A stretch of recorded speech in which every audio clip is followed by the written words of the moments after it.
Uy, na-miss nyo to. Aminin nyo na, ang tagal ko walang vlog. O ako lang yung nakamiss na mag-vlog. Basta yun na yun, mga nakshis. So, eto na nga, meron tayong quick vlog-a-vlog ngayong araw dahil ito nga yung mga nangyari kanina nung nagsimba nga kami sa Baclaran ng Bulacan. Sa parokya nga yan ng ina ng laging saklolo, San Pedro Hagunoy, Bulacan. Buti na lang din, hindi pa tapos yung novena nung dumating kami, kaya sakto lang din talaga. Medyo kabado na nga kami ni Sis Jane sa biyahe dahil nakaalis kami ng bahay ay parang 6:15 na, ang misa ay 6:30. So, nung dumating kami, masayang-masaya ako dahil hindi pa nga nagsisimula yung mass.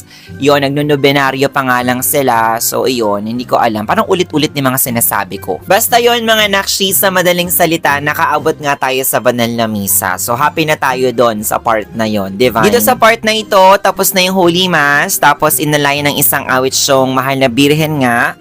Then, after nun is yung recessional song na.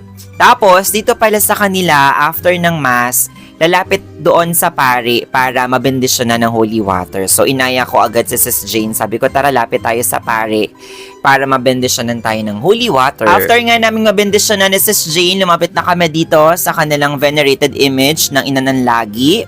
So, nag-venerate tayo doon ng very light. Tapos paglabas namin, ang dami ng karosa sa labas. Tapos nakakatuwa kasi nandito si Apo Elena. Ang ganda ng image niya, mga nakshis. Ayan o, tingnan nyo. 'Di ba? Maliit lang siya, hindi siya ganun kalaki pero ang ganda niya. Dito nga sa part na to, mga nakshis, pauwi na kami. Tapos ang galing lang din dahil yung nasakyan namin na bus, merong ding image ng Ina ng Lagi.